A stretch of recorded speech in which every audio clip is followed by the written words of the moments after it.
আল্লাহ পাক রব্বুল আলামিন কোরআনুল কারীমের ভিতরে সর্বপ্রথম বললেন যালিকাল কিতাবু লা রাইবা ফীহি হুদাল লিল মুত্তাকিন। একটু আরো জোরে বলেন তো আল্লাহু আকবার। আল্লাহ পাক রব্বুল আলামিন সর্বপ্রথমেই বললেন পৃথিবীর যত কিতাব আছে প্রত্যেকটা কিতাবের ভিতরে লেখা থাকে প্রথমে অথবা লাস্টে লেখা থাকে যদি কোনো ভুল হয় মার্জনার চোখে দেখার কথা বলা হয়েছে, অথচ কোরআনের প্রথমেই বলা হয়েছে যালিকাল কিতাবু লা রাইবা ফীহি। এই কিতাবের ভিতরে কোনো সন্দেহ নাই, এই কিতাবের ভিতরে কোনো ভুল নাই, এই কিতাবের ভিতরে কোনো সংশয় নাই। তবে এই কিতাবটা হলো হুদাল লিল মুত্তাকিন। যারা মুত্তাকি ব্যক্তি হবে, যারা কোরআনওয়ালা মানুষ হবে, তাদের হেদায়েতের জন্য একমাত্র কোরআন। শুধু কোরআন এখানেই থেমে থাকবে না, যতক্ষণ পর্যন্ত আপনি জান্নাতে না যাবেন ততক্ষণ পর্যন্ত কোরআন আপনার জন্য ব্যতিব্যস্ত হয়ে থাকবে। কেমন কোরআন আমরা বুঝলামই না। আজকে যদি হুদাল লিল মুত্তাকিন এই কথাটা আমাদের দিলের ভিতরে আনতাম, বলেন তো এই মুহূর্তে বাজারে বসে থাকা সম্ভব ছিল? আপনি এই মুহূর্তে রাস্তাঘাটে হেঁটে বেড়ানোটা কি সম্ভব ছিল? আপনি এই মুহূর্তে চায়ের দোকানে বসাটা কি সম্ভব ছিল? আপনার তো চিন্তাটা এটাই থাকার দরকার ছিল যে কোরআন হলো হুদাল লিল মুত্তাকিন, মানুষের হেদায়েতের পথ হবে এই কোরআন। অতএব যেখানে কোরআন সেখানে থাকবে মুসলমান। কথা বলেন না কেন? আমরা মিছিল দেই কোরআন হাদিস যেখানে, একটু জোরে বলেন কোরআন হাদিস যেখানে। এই ডাহা একটা মিথ্যা কথা আপনার জবান দ্বারা বললেন, ডাহা একটা মিথ্যা কথা। কোরআনের ময়দানে তো কখনো মিথ্যা কথা বলা এটাই তো কখনো আশা ছিল না। যদি এই কথা সত্য হয় কোরআন হাদিস যেখানে আমরা যাব সেখানে, তাহলে আপনি এখন বাজারে থাকেন কোন হিসাবে? বন্ধুরা আমার কথা খেয়াল করেন, আল্লাহ পাক রব্বুল আলামিন কোরআনুল কারীমের ব্যাপারে আরো কত সুন্দর করে মানুষের জন্য ডাক দিয়ে বললেন হাযা কিতাবুন আনজালনাহু মুবারাকুন ফাত্তাবিউহু ওয়াত্তাকু লাআল্লাকুম তুরহামুন। আল্লাহ পাক রব্বুল আলামিন ডাক দিয়ে বললেন দেখো, এটা এমন একটা কিতাব আমি আল্লাহ নাজিল করেছি, এটা তো মানুষের জন্য একটি কল্যাণকর। কেমন কল্যাণকর? দুনিয়ার ভিতরে আপনি রোজগার করবেন, যা করবেন সব হলো দুনিয়াটাকে চালানোর জন্য। আর কোরআনের কেমন কল্যাণকর, আপনি যদি কোরআনের সাথে থাকেন আপনার দুনিয়াটা যেমন উজালা হবে, ঠিক তেমনি কবর থেকে শুরু করে হাসর জগৎটা আমার আল্লাহ উজালা করে দিবেন। একটু জোরে চিৎকার মেরে বলেন আল্লাহু আকবার।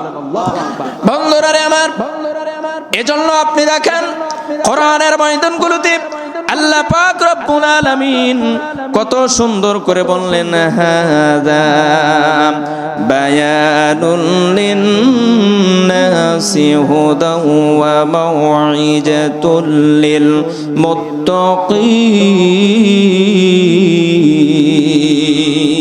আল্লাহু আকবার বলেন। এখন আপনি লক্ষ্য করে দেখেন কোরআনটা যেমন মানুষের জন্য আপনার জন্য কল্যাণকর, ঠিক এই মাহফিলটা আপনার জন্য কল্যাণকর। আমরা যেমন বলি কোরআন হাদিস যেখানে আমরা থাকবো সেখানে, তাহলে বলেন তো যেখানে কোরআন শিক্ষা করা হয় ওই জায়গাটারও মর্যাদা আমার আল্লাহর কাছে আছে না নাই? জোরে বলেন আছে না নাই?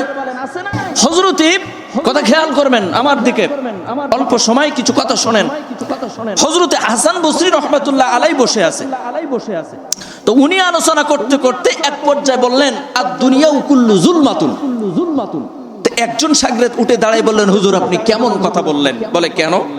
কয় আপনি যে বললেন আদ দুনিয়া কুল্লু যুলমাতুন, আমি দেখতেছি গোটা দুনিয়াটা হলো অন্ধকার। আচ্ছা বলেন তো দেখি দুনিয়া এখন অন্ধকার না আলোকিত? সবাই বলেন। আমার কথা মনে বুঝতে, দুনিয়া কি আলোকিত না অন্ধকার? আলোকিত। এখন তো আমরা 100% বিদ্যুতায়নের দেশে বসবাস করতেছি, থাকুক আর না থাকুক, চারিদিকে আলো ছড়ায় গেছে। এরপরও হাসান বসরি রহমাতুল্লাহ আলাইহি বলছেন, আর দুনিয়াও কুল্লু জুলমাতুন, আমি দেখতেছি গোটা দুনিয়া অন্ধকার, তবে হ্যাঁ কিছু কিছু জায়গায় আমি দেখতেছি আলো ছড়াইতেছে। আল্লাহু আকবার বলেন। শাগরেদ দাঁড়াই বলতেছে, হুজুর আপনি একটু বলবেন কোন কোন জায়গায় কোরআনের আলো ছড়ায়, একটু বলে দিবেন। কত সুন্দর করে দেখেন হযরত হাসান বসরি রহমাতুল্লাহ আলাইহি, এবার তিনি ডাক দিয়ে বললেন, শোনো রে, দুনিয়ার ভিতরে কিছু কিছু জায়গা আছে যেই জায়গাগুলোর ভিতর থেকে কোরআনের আলো ছড়ায় যাইতেছে। যেমন দুনিয়ার কোন মানুষ যদি আসমানের দিকে তাকায়, যেমন আসমানের দিকে তাকানোর কারণে দেখা যাবে কিছু তারকা মিট মিট করে জ্বলতেছে, ওই তারকাটা দেখে দুনিয়ার মানুষ যেমন আনন্দ উপভোগ করে।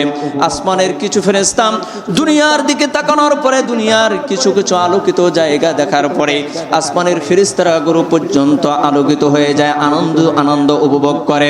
ফেরেশতারা ডাক দিয়ে বলে, আল্লাহ, দুনিয়ার মানুষ যেমন আসমানের দিকে তাকাইলে আসমানের তারকা দেখে খুশি হয়, আমরা যেমন আবার দুনিয়ার দিকে তাকাই, দুনিয়ার ভিতরে কিছু আলোকিত জায়গা পাওয়া যায়। ডাক দিয়ে বললেন, আসমানে তো তারকা আছে, তবে দুনিয়ায় কি তারকা আছে নাকি? কি আছে? দুনিয়ায় তো তারকা পাওয়া যায় না। তাহলে দুনিয়ার এই আলোগুলো কোন জায়গার আলো পাওয়া যায়? হযরত হাসান বসরি রহমাতুল্লাহ আলাইহি যখন তার শাগরেদ এই প্রশ্ন করলেন, আপনি বলবেন কি গোটা দুনিয়া হলো অন্ধকার, তবে কিছু কিছু জায়গা আলো পাওয়া যায়, আপনি কি একটু বলে দিবেন এই আলোগুলো কোন কোন জায়গায় পাওয়া যায়? হাসান বসরি রহমাতুল্লাহ আলাইহি বললেন, যে জায়গায় পাওয়া যায় তার এক নম্বর জায়গা হলো মাজালিসুল কোরআন, যেখানে কোরআনের আলোচনা হয়, ওই জায়গা থেকে আমার আল্লাহ হেদায়েতের আলো ছড়াইয়া দিয়া দেয়। বলেন আল্লাহু আকবার। হেদায়েতের আলো কোরআনের ময়দান থেকে পাওয়া যায়। এরপরে ডাক দিয়ে বললেন, আপনি কি আমাকে আরো বলে দিবেন কোন কোন জায়গা থেকে আরো আলোকিত পাওয়া যায়? হাসান বসরি রহমাতুল্লাহ আলাইহি তখন ডাক দিয়ে বললেন, যে জায়গাটা কোরআন শিক্ষা করা হয়, বলেন তো মাদ্রাসাগুলোতে কি শিক্ষা করা হয়? কোরআন শিক্ষা করা হয়। এরপর কত সুন্দর কিছু মানুষ আমাদের সমাজের ভিতরে পাওয়া যাবে, যে মানুষগুলো দেখবেন কোরআনের ময়দানে দান করে, আবার মসজিদেও দান করে, আবার দেখবেন মাদ্রাসায় দান করে, কিন্তু এই লোকগুলো দেখবেন আবার নামাজ আদায় করে না। এরা মানুষ আছে না নাই? আছে নাই ভাই? দেখবেন দানে ফাস্ট, হক কথা বলায় ফাস্ট, কিন্তু যেই নামাজের টাইম হয় সেই দেখবেন ও মুখ ঘুরে আরেক দিক চলে যায়, নামাজ পড়তে যায় না।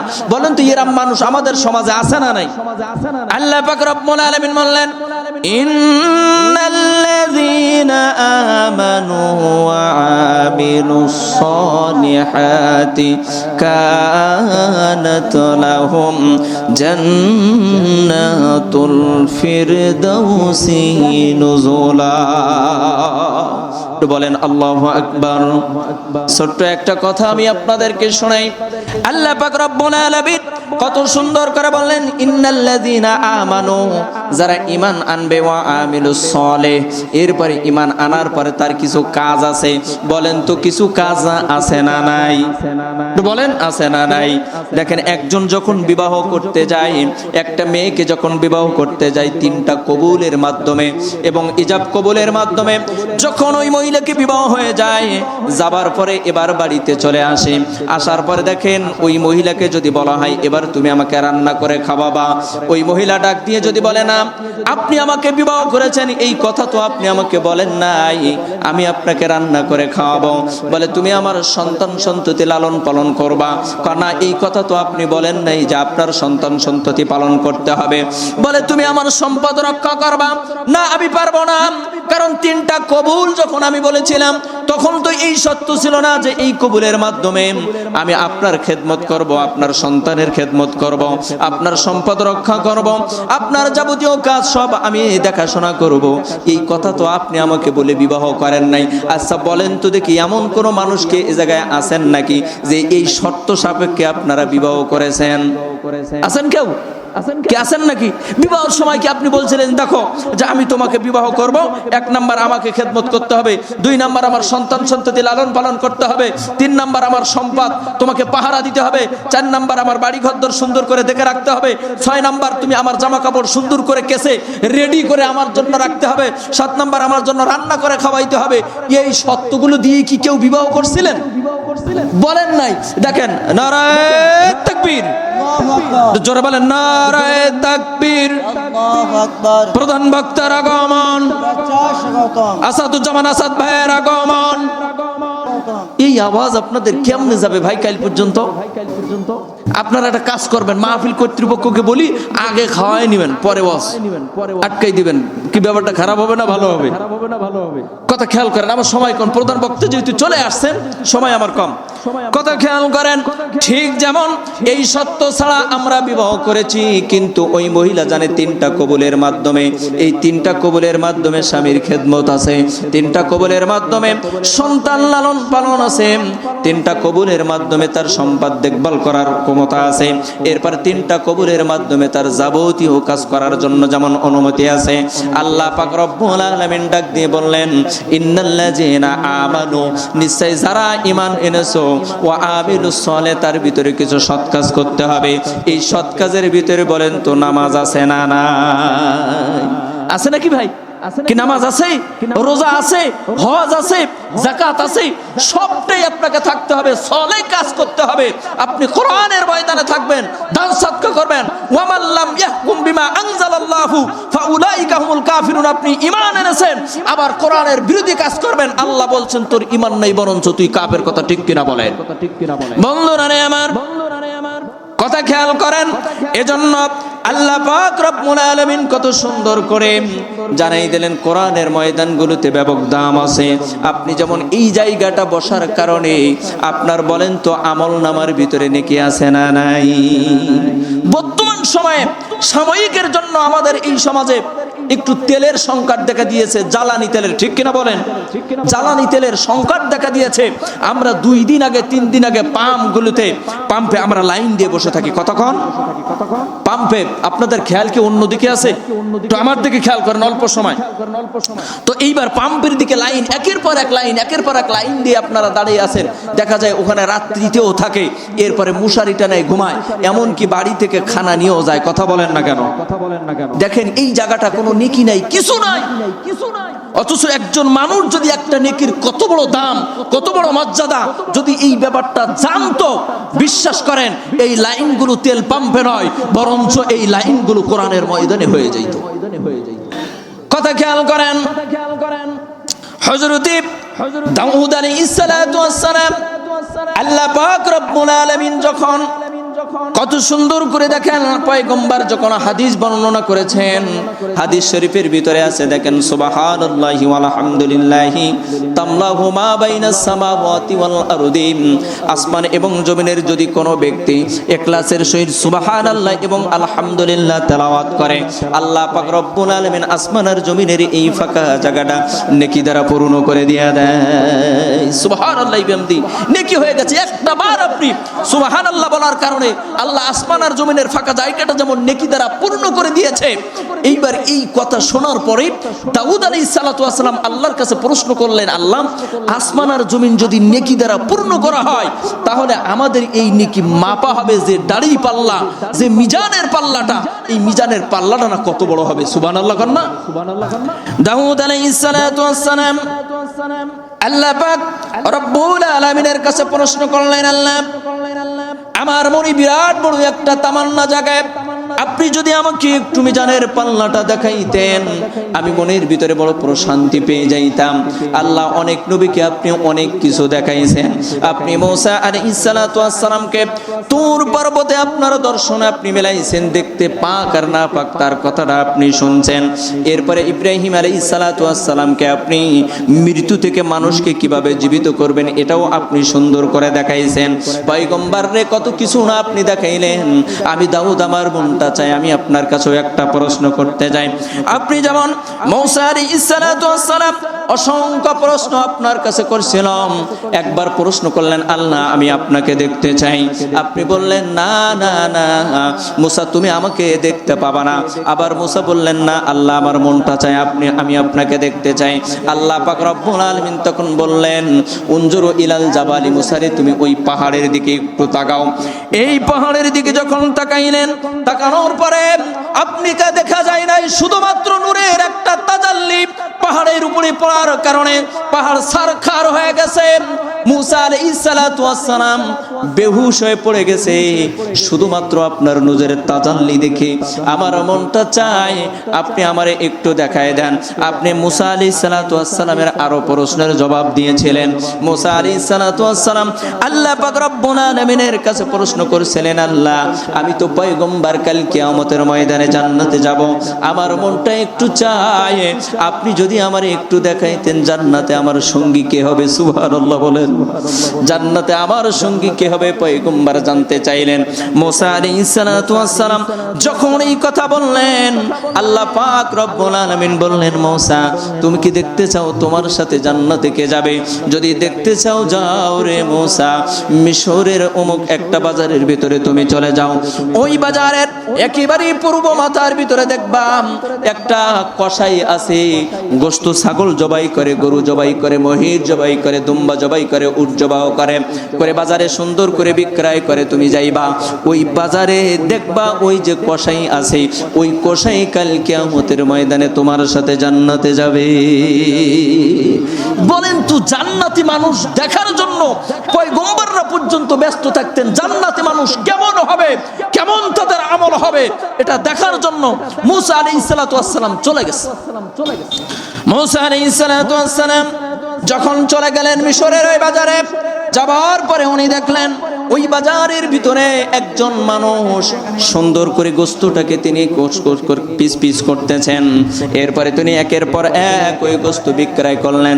করার পরে উনি লক্ষ্য করে দেখলেন উনি যে পশুটা জবাই করেছেন ওর থেকে উৎকৃষ্ট গোশতটাকে উনি ওনার পাত্রে আলাদা করে রেখে দিয়েছেন।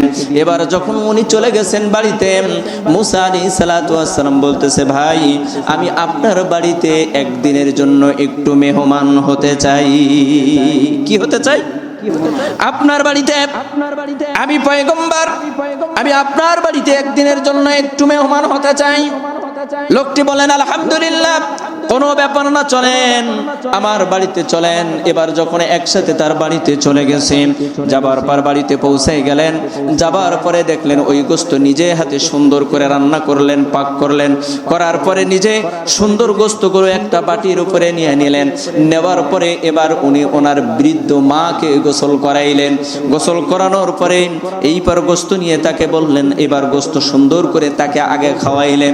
খাওয়ানোর পরে দুজন যখন বসে গেছে, বসার পরে এইবার পয়গম্বর আর কসাই এক জায়গায় বসে খাওয়া শুরু করবে।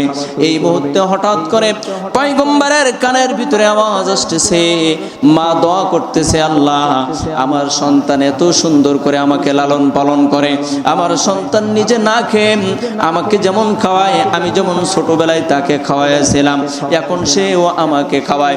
আল্লাহ পাক রব্বুল আলামিনের কাছে বললেন আল্লাহ আমি চাই তুমি আমার এই সন্তানকে পয়গম্বর মুসা আলাইহিস সালাতু ওয়াস সালামের সাথে জান্নাত দিয়ে দিবা। বলেন না আল্লাহু আকবার। কি এমন প্রশ্ন করলেন দেখেন, সাথে সাথে আল্লাহ তার দোয়া কবুল করে নিয়ে নিলেন। নেবার পরে বললেন পয়গম্বর তোমার সাথে যে জান্নাতে যাবে সে হলো ওই কসাই। মুসা আলাইহিস সালাতু ওয়াস সালাম কসাইকে সালাম দিলেন, আসসালামু আলাইকুম। কিন্তু দেখেন পয়গম্বর সালাম দেয় কসাইরে, আর আমাদের সমাজে সালাম উল্টো দেয় আমরা নেতারে। নেতা কখনো কর্মীরে সালাম দেয় না, কতক্ষণ না কেন? এই অভ্যাস আমাদের এই সমাজের ভিতরে নাই, যার কারণে কত সুন্দর পয়গম্বর কসাইরে সালাম দেয়, মান সম্মানে বাধা না। অথচ আমাদের দেশের মেম্বার সাহেব বুক ফুলাই হাঁটে, কাউকে সালাম দেয় না। কই আমি মেম্বার মানুষ, আগে সালাম দেবো, আমার একটা ইজ্জত আছে না? কতক্ষণ না কেন? কত সুন্দর করে দেখেন। ঠিক এমনি ভাবে পয়গম্বর পয়গম্বর মুসা আলাইহিস সালাতু ওয়াস সালাম যখন ওখান থেকে চলে আসলেন, আসার পরে দেখেন তিনি পেয়ে গেলেন মুসা আলাইহিস সালাতু ওয়াস সালাম মনে করছিলেন হয়তো আমার সাথে কোনো সম্ভ্রান্ত পরিবারের সন্তান জান্নাতে যাবে, অথবা আমার সাথে কোনো মুফতি সাহেব জান্নাতে যাবে, অথবা আমার সাথে কোনো মুফাসসির সাহেব জান্নাতে যাবে। কিন্তু দেখেন জান্নাতে মানুষের ঘোষণাটা যে পাইল সে হলো একজন কসাই। অতএব জান্নাতে মানুষের খাসলাত, এখানে রঙের কোনো পার্থক্য থাকবে না, লম্বা খাটোর পার্থক্য থাকবে না। জান্নাতে মানুষ যারা হবে তারা এমন হবে, ইন্নাল্লাযীনা আমানু ওয়া আমিলুস সালিহাত, যাদের ভিতরে নেক কাজ থাকবে, নেক আমল থাকবে, একমাত্র তারাই আল্লাহর দরবারে একজন জান্নাতি মানুষ। আল্লাহু আকবার বলেন। এজন্য দেখেন পয়গম্বর দাউদ আলাইহিস সালাতু ওয়াস সালাম ডাক দিয়ে বললেন, আল্লাহ আপনি যদি আমাকে একটু মিজানের পাল্লা দেখাইতেন, মনে আছে নাকি? আল্লাহ আপনি যদি আমাকে একটু মিজানের পাল্লা দেখাইতেন আমি বড় খুশি হয়ে যাইতাম। পয়গম্বর দাউদ আলাইহিস সালাতু ওয়াস সালাম যখন এমন প্রশ্ন করলেন, আল্লাহ পাক রব্বুল আলামিন কত সুন্দর করে বললেন, দেখো রে পয়গম্বর, আমি সবকিছু দেখাই না, তবে তুমি যেখানে দেখতে চাও আমি তোমাকে দেখাবো। তবে একটা কথা শুনে রাখো, তুমি যদি দেখতে চাও তুমিও কিন্তু মুসার মতো বেহুশ হলে চলবে না। সুবহানাল্লাহ বলেন।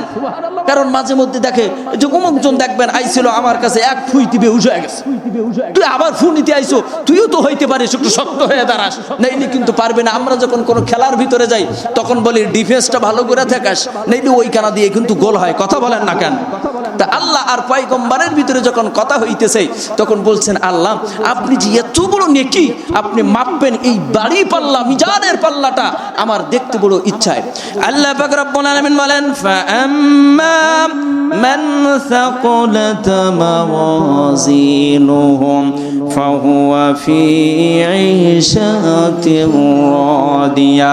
কত সুন্দর করে আল্লাহ পাক রব্বুল আলামিন বললেন, কাল হাসরের ময়দানে আমরা যে নেকি ইনকাম করি, যেমন আমরা বলি যে একটা হরফ তেলাওয়াত করবেন তো 10 নেকি, নামাজ আদায় করবেন যদি জুমা মসজিদে পড়েন 70 নেকি, এরম ভাবে বলি। আল্লাহ পাক রব্বুল আলামিন বললেন না, গোনার মাধ্যমে কেউ নেকি, গোনার মাধ্যমে কেউ জান্নাতে যাবে না, বরঞ্চ জান্নাতের ভিতরে আল্লাহ পাক রব্বুল আলামিন তার আমল নামাটা কি ওজন দিবে।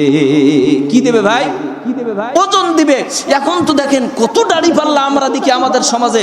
এক সময় বেতের দাড়ি ছিল কিনা ভাই? বেতের দাড়ি ছিল, যার কাটা টাটা কিছু ছিল না। বাজারে গিয়েই বলতাম আগে আপনার দাড়ি দেখান ঠিক আছে কিনা। কথা বলেন না কেন? এরপরে আসলো কাটার দাড়ি, এরপরে দাড়ি নিলাম আমার হাতে, আগে এই বলি আপনার দাড়ি ঠিক আছে তো, পাশান নেই তো। এইবার বলে দাড়িটা উঁচু করেন, তো দাড়িটা উঁচু করে আমরা দেখি কাটাটা ঠিক আছে কিনা। এখনকার সময় এমন দাড়ি আসছে বলতেও পারিনি যে ভাই আপনার দাড়ি ঠিক আছে তো। কথা কন না কেন? ডিজিটাল মাপের দাড়ি চলে আসছে, ও কম দেছে না বেশি দেছে হিসাব মোটেও বোঝে না। আর যদি একটু বয়স্ক ব্যক্তি হয় ও তো আর মোটেই বোঝে না। কথা কন না কেন? এই জন্য দেখেন দাউদ আলাইহিস সালাতু ওয়াস সালাম ডাক দিয়ে বললেন, আল্লাহ আপনি যদি আমাকে একটু দেখাইতেন আমি বড় খুশি হয়ে যাইতাম। আপনি যদি আমাকে দেখাইতেন মিজানের পাল্লাটা কেমন হবে। আল্লাহ পাক রব্বুল আলামিন সুন্দর করে এবার বললেন, দাউদ রে তুমি রেডি হয়ে যাও। আমরা রেডি তো? সুবহানাল্লাহ কয় না কি? আমরা রেডি তো দেখার জন্য? কে আছেন তো? সবাই রেডি? রেডি থাকেন, এখন মিজানের পাল্লা দেখাবো, রেডি থাকেন সবাই।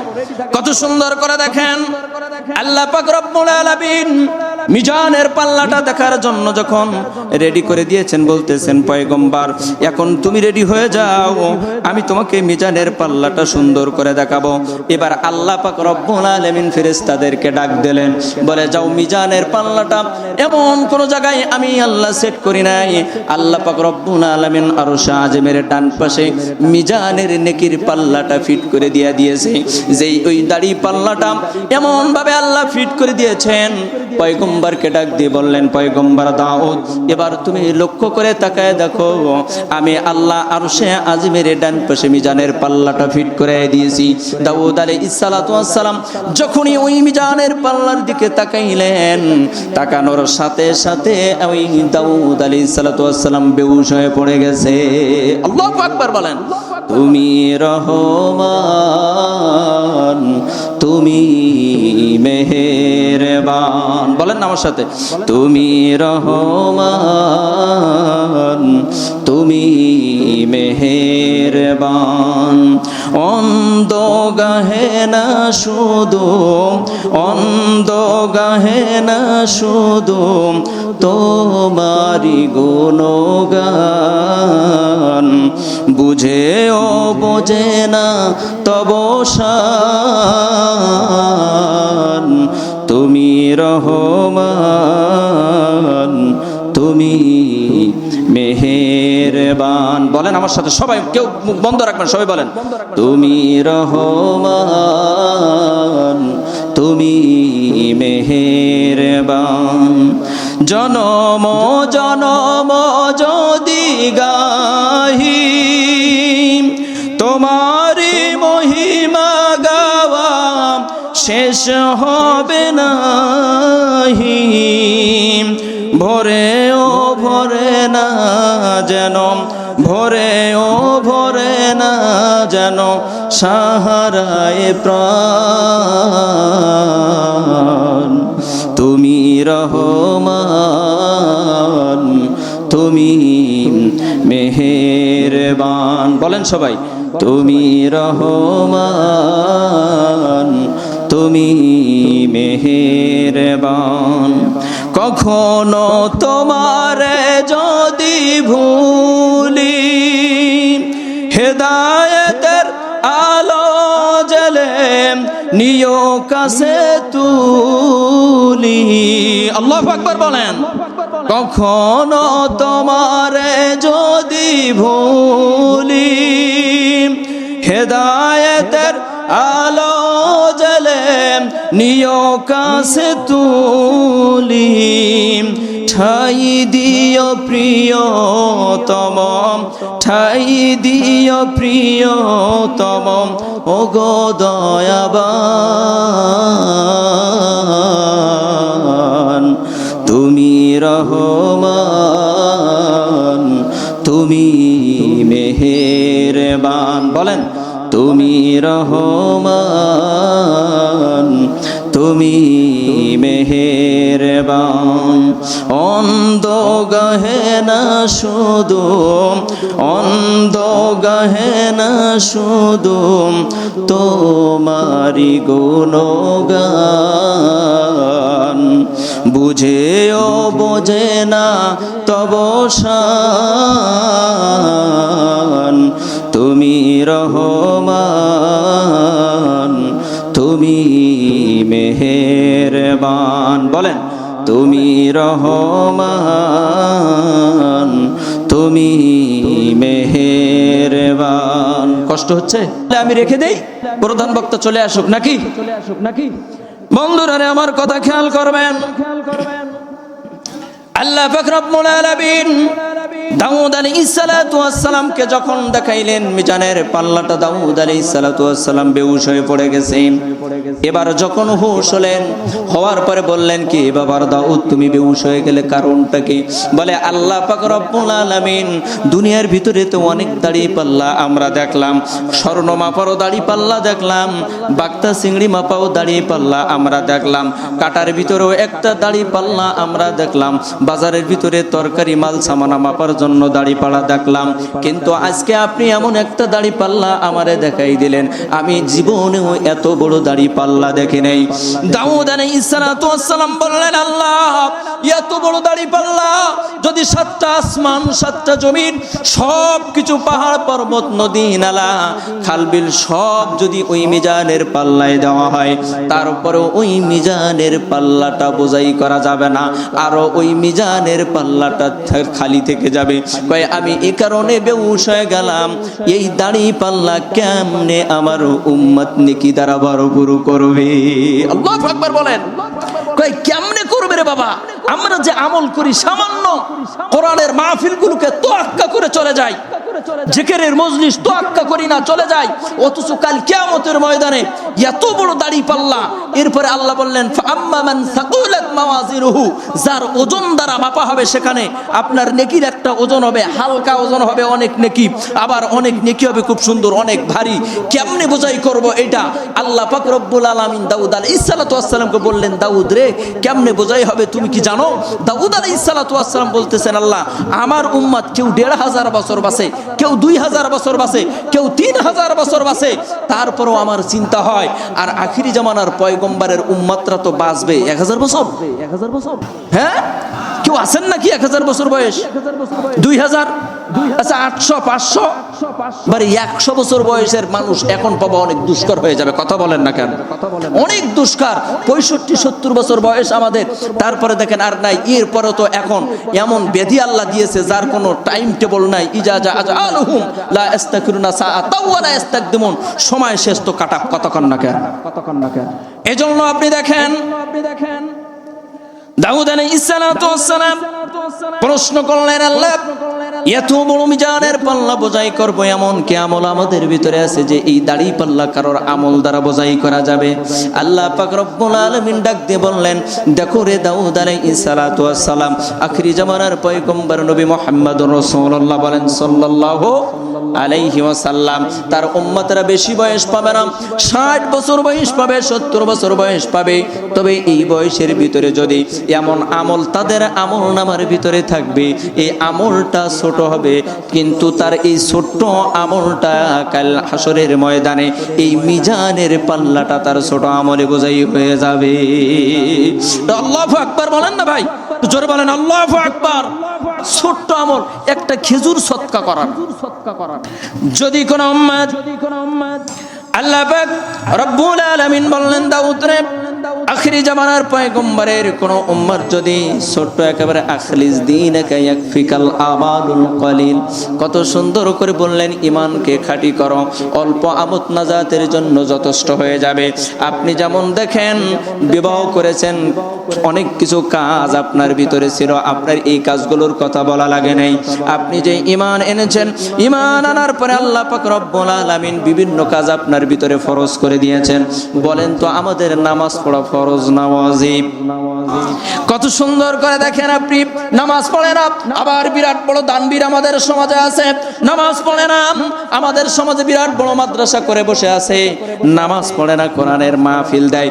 বলেন তো যাই করুক না কেন তার যদি ঈমান না থাকে, বলেন তো ঈমান আগে না আমল আগে?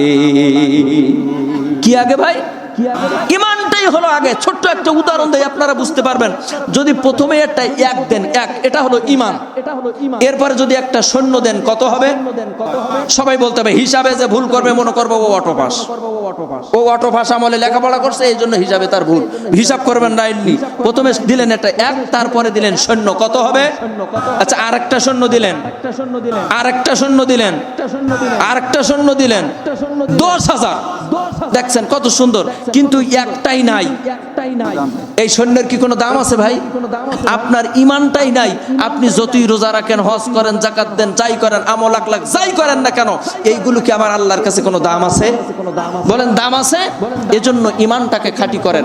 আখলিস দীনাকা ইয়াকফিকাল আমালুল কলিল, ঈমানটারে খাঁটি করো, অল্প আমলি কাল হাসরের ময়দানে মিজানের পাল্লাটা বুক করে আপনাকে নাজাত দেওয়ার মতো সক্ষম আছে না নাই? বলেন না সুবহানাল্লাহ। বন্ধুরা আমার কথা খেয়াল করবেন, যে সমাজের ভিতরে একই সাথে যাদের সাথে আপনি চলাফেরা করেছেন, কাল হাসরের ময়দানে দেখেন আল্লাহ পাক রব্বুল আলামিন জান্নাতের ভিতরে আপনি যাবেন, জান্নাতের ভিতরে আপনার সাথে অনেকের সাথে দেখা করার সুযোগ আল্লাহ করে দিয়ে দেবেন। ওই দিন সুন্দর করে বলবেন, জান্নাতের ভিতরে আপনি যখন থাকবেন, আল্লাহ পাক রব্বুল আলামিন জান্নাতি মানুষের একটা কথা বলার মতো সুযোগ করে দিয়ে দিবেন। আল্লাহ পাক রব্বুল আলামিন বললেন, ফি জান্নাতি ইয়াতাসাআলুন, জান্নাতের ভিতরে যখন থাকবেন দেখা হবে, এখন মাওলানা ভাইয়ের সাথে দেখা হবে, পরিচিত মানুষের সাথে যখন দেখা হবে, একে অপরে আল্লাহ পাক রব্বুল আলামিন কথা বলার সুযোগ দেবে। বলেন না সুবহানাল্লাহ। দুনিয়ার ভিতরে আমাদের সমাজের ভিতরে একটা কথা আছে, যার সাথে যার মহব্বত তার সাথে তার কিয়ামত, সবারই তো জানা আছে। এজন্য হাসরের ময়দানে আল্লাহ পাক রব্বুল আলামিন বললেন, ফি জান্নাতি ইয়াতাসাআলুন, জান্নাতের ভিতরে আপনার কথা বলার একটা সুযোগ করে দিয়ে দিবে। এবার একে অপরের ভিতরে যখন দেখা হবে, আমি দেখব মাওলানা ওমর আলী সাহেবের সাথে দেখা হয়ে গেছে। এবার ডাক দিয়ে বলবো, ভাই ওমর আলী ভাই, বলেন তো আমার আব্দুল খালেক ভাই কোথায় আছে, কি ব্যাপার, তাকে তো খোঁজ নিয়ে দেখতে পাচ্ছে না। আবার দেখা যাবে আব্দুল খালেক ভাইরে আমি খুঁজে পেয়ে যাব, তবে অনেক মানুষ থাকবে যাদের সাথে আমরা দুনিয়ার ভিতরে রাত্রি যাপন করেছি, দুনিয়ার ভিতরে একসাথে চললাম, দুনিয়ার ভিতরে একই সাথে বাজার করলাম, সব করলাম, কিন্তু জান্নাতের ভিতরে তাদেরকে আর পাওয়া যাবে না। আল্লাহ পাক রব্বুল আলামিন তাদের সাথে এবার একটু কথা বলার মতো সুযোগ করে দিবে। এই সুযোগ করে দেওয়ার পর জান্নাতি এবং জাহান্নামীদের ভিতরে কথা হবে। আল্লাহ পাক রব্বুল আলামিন দুই দলের ভিতরে যখন এবার জান্নাতি ডাক দিয়ে বলবে, ভাই আপনি আর আমি যেমন দুনিয়ার ভিতরে ছিলাম, কেমন একই সাথে চলতাম, একই সাথে রাজনীতি করেছি, একই সাথে ঘের করেছি, একই সাথে নদীতে মাছ মারলাম, এক দোকানের মাল আপনিও খাইছেন আমিও খাইলাম, একই সাথে একটা বাজারের মাল আপনি খাইলেন আমিও খাইলাম, একই সাথে কত না চললাম, খেলাধুলা করলাম একই সাথে। আজকে আপনি কেন জাহান্নামে গেলেন আর আজকে আমি কেন জান্নাতি? দেখেন তো সুন্দর জান্নাতি হয়ে গেলাম। কাল হাসরের ময়দানে দেখবেন মালিক জাহান্নামী হবে, অথচ ড্রাইভার জান্নাতের মালিক হয়ে যাবে। আপনি দেখবেন আপনার বাড়ির কর্মচারী জান্নাতে যাবে, অথচ আপনার মালিক ওই দিন জাহান্নামে চলে যাবে। আপনি যার দল করতেন নেতা যাবে জাহান্নামে, অথচ কর্মী ওই দিন জান্নাতের ফয়সালা হয়ে যাবে। ওই দিন আপনি বলবেন, কি ব্যাপার, আমার নেতা গেল কোথায়, আজকে আমি জান্নাতি হয়ে গেলাম, অথচ আমার নেতা জাহান্নামী, তার কারণটা কি? আপনি বলবেন, আমি যার গাড়ি চালাইতাম, যার ড্রাইভার আমি ছিলাম, আজকে ড্রাইভার হয়ে জান্নাতি হয়ে গেলাম, অথচ আমার মালিক হয়ে সে আজকে জাহান্নামে, তার কারণটা কি? এবার সুন্দর করে ওই জাহান্নামী ডাক দিয়ে বলবে, ভাই আমরা জাহান্নামী হইলাম চারটা কারণে। সবাই বলেন তো কয় কারণ? এই আওয়াজে বলা যায় না, সবাই এক বাক্যে বলেন কয় কারণ? আচ্ছা ভাই, আমার পরে আপনাদের রাগ আছে নাকি? কথা বলতেছেন না কেন ভাই? রাগ থাকলে আমারে বলেন যে রাগ আছে হুজুর, কোনো কথা নেই, আপনার পরে আমাদের রাগ, আপনি যাই বলেন না কেন আমরা কথা বলবো না। তাহলে আমিও চুপচাপ বসে থাকি। অনেকেই দেখবেন আবার মাহফিলগুলোতে এসে বিভিন্ন রকমের বক্তা টেস্ট করে, বলেন এরকম মানুষ আছে না নাই? কে আছে না বক্তা টেস্ট করা? দেখবেন কণ্ঠ কেমন, কেমন গজল গায়, কেমন কি, এইটা দেখবো, তারপরে ওয়াজ শুনবো। তার আগে শুনবো না। আমি ছোট্ট একটা উদাহরণ আপনাদেরকে দেই। একটা ছেলে গেছে দোকানে, কথা খেয়াল করবেন আমার দিকে, একটা ছেলে গেছে দোকানে যাওয়ার পর বলছে, ভাই আমার একটা প্রাণাপ দেন। কাঁচের বোতলে থাকে না ভাই, প্রাণাপ কাঁচের বোতলে সুন্দর করে থাকে, ভাই আমার একটা প্রাণাপ দেন। তো দিছে, দেওয়ার পর বলে একটু খুইলা দেন। এই উপরের যে মুক্তিটা থাকে, এই মুক্তিটা হলো টিনের। কিসের ভাই? সবাই বলেন না কিসের? টিনের। তো এই টিনের মুক্তিটা হাত দিয়ে খোলা যায় না। তো বলছে দোকানদার, ভাই আপনি মুক্তিটা খুলে দেন। তো এই মুক্তিটা খোলার কারণে একটা আওয়াজ হয়, টকাস। এরকম হয় না ভাই? কথা কান্না হয় না? এরকম একটা শব্দ হয়, টকাস। তো খুলছে, তা রাখছে, কয় আর একটা দেন। তো দিছে, কয় মুক্তি খোলেন, তা আবার খুলছে, টকাস। তা আবার দিছে, কয় আর একটা দেন। তো আবার দিছে, ভাই মুক্তি খোলেন, তো খুলছে, টকাস। এইবার বলছে আর একটা দেন।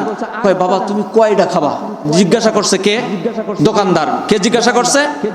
দোকানদার বলছে, বাবা তিনটা খুললাম, এরপরে তুমি আরো সব তুমি খাইবা কয়টা? কয় দেখেন আসলে আমি খাবো না, আমার ওই মুক্তি খোলার টকাস টকাস শব্দটা ভালো লাগে। আমার কথা মনে হয় বোঝেন নাই। হুজুর ওয়াজ আপনি যাই করেন, আইসি একটু গজল শুনতি, সুর শুনতি, এরপরে আমিও চলে যাবো, আমল টামল করার অত চিন্তা ভাবনা আমার নাই। আপনি যাই করেন না কেন, এই জাতি ওয়াজ খুব সোজা হবে না। কথা কয় না। এবার আপনি কথা খেয়াল করেন, সবাই বলেন জাহান্নামী ডাক দিয়ে বলতেছে জান্নাতীকে, আজকে আমি চারটা কারণে জাহান্নামী হয়ে গেলাম। সবাই আঙ্গুল তোলে, বলেন তো কয় কারণ? সবাই আঙ্গুল তোলেন নাই, সবাই তোলেন। এখনো সব ওঠে নেই, পাশে তাকাই দেখেন কে তোলে নাই। বলবেন ও আলিশা। এবার আপনি হাত নামান। চারটা কারণে আল্লাহ পাক রব্বুল আলামিন আপনি জাহান্নামে পৌঁছায় দিয়ে দেবে। এরপরে দেখেন এই চারটা কারণের এক নম্বর আল্লাহ পাক রব্বুল আলামিন বললেন, ক্বালু লাম নাকু মিনাল মুসাল্লিন।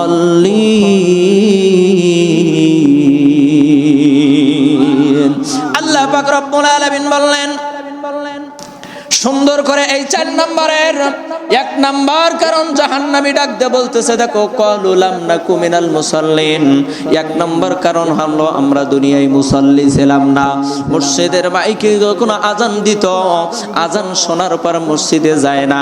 এরা মুসলমানের সংখ্যা বলেন তো এখন কম না বেশি? কম। হ্যাঁ, দেখছেন আপনি, মুসলমান হিসাবে জন্মগ্রহণ করলাম, অথচ দেখেন আজান দেয় মসজিদের মাইকে। বলেন তো এই আজান কি মুয়াজ্জিনের বাপের আজান, বংশের? এই আজানটা কারোর আজান না, এত মধুর একটা আজান। এই আজান শিখাই দিয়েছেন কে?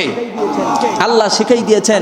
পৃথিবীটা 4টার সময় স্তব্ধ ছিল, 4টার সময় একদম স্তব্ধ, চলে নাই। এর ভিতরে একটা হলো বেলাল যখন মসজিদে নববীর আজান বন্ধ করেছিল। কথা বুঝেন নাই?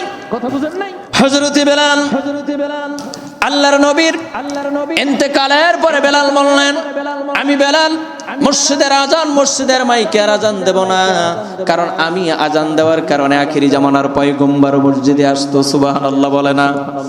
আমি আজান দেওয়ার কারণে আখিরি জামানার পয়গম্বর মসজিদে আসলে আমারও বড় ভালো লাগতো। আজকে আমি আজান দেব না, বেলাল রে চলে যাও। সাহাবায়ে কেরাম বললেন চলে যাক, ওর আজানটাও ভালো সই হয় না। এই নিগ্র বংশের কালো বেলাল রে আর আজান দেওয়ার দরকার নেই, বাহির করে দিয়া দাও। দেখেন সুন্দর করে ফজর হয়ে গেছে কিন্তু সূর্য ওঠে না। আল্লাহ পাক রব্বুল আলামিন বলে, রে দেখ বান্দারে দেখ, বেলাল যদি আজান না দেয়, বেলালের আজানটা শুধু দুনিয়ার মানুষ শোনে না, বেলালের আজানের আওয়াজটা আরশ আজিম পর্যন্ত পৌঁছায় যায়। এই সময়টা আল্লাহ গোটা দুনিয়া স্তব্ধ, স্টপ, ঘড়ির কাঁটা পর্যন্ত আর চলে না, বন্ধ করে দিয়েছে আল্লাহ। বেলাল আজান দিবে, তারপর আবার ঘড়ির কাঁটা চালু হবে। আল্লাহু আকবার বলেন। বন্ধুরা রে আমার, দেখেন অথচ যে আজানের ধ্বনি মসজিদের মাইক থেকে বাইর হয়, আমরা এমন মুসলমান এই সমাজের ভিতরে আছি, আজানকে তোয়াক্কা করি না। ক্বালু লাম নাকু মিনাল মুসাল্লিন, দুনিয়ার ভিতরে আমরা নামাজি ছিলাম না, এটা হলো এক নাম্বার কারণ। এবার দেখেন নামাজি হবে দুই প্রকারের, এক নামাজি নামাজ না পড়ার কারণে জাহান্নামী হবে, আরেক নামাজি নামাজ পড়ার কারণেও জাহান্নামী হবে। আল্লাহ পাক রব্বুল আলামিন সূরা মাউনের ভিতরে বললেন, ফাওয়াইলুল লিল মুসাল্লিন আল্লাযীনা হুম আন সালাতিহিম সাহুন আল্লাযীনা হুম ইরাউনা ওয়া ইয়ামনাউনাল মাউন। একটু জোরে বলেন না আল্লাহু আকবার। কেমন হয়ে গেলেন আপনারা, বুঝলাম না। কথা খেয়াল করেন, কিছু মানুষ এই সমাজের ভিতরে আছে, আমি যদি নামাজ না পড়ি এলাকার মানুষ আমাকে খারাপ বলবে। সামনে নির্বাচন আসতেছে, এখন আমাকে একটু নামাজি হওয়া লাগবে, নাইলে অনেকেই আবার বলাবলি করবে বেনামাজির আমরা ভোট দেব না। বলেন তো নির্বাচনের আগে কিছু নতুন নামাজি পাওয়া যায় কি যায় না? যায় না ভাই? দেখেন না কেমন নির্বাচনের আগে কিছু নামাজি পাওয়া যায়, যে নামাজিগুলোকে বলে মানুষ দেখানো নামাজ, ভোট পাওয়া নামাজ। ভোটের জন্য অনেকেই আমরা দেখেছি পদ্মায়ও গেছে। কতক্ষণ না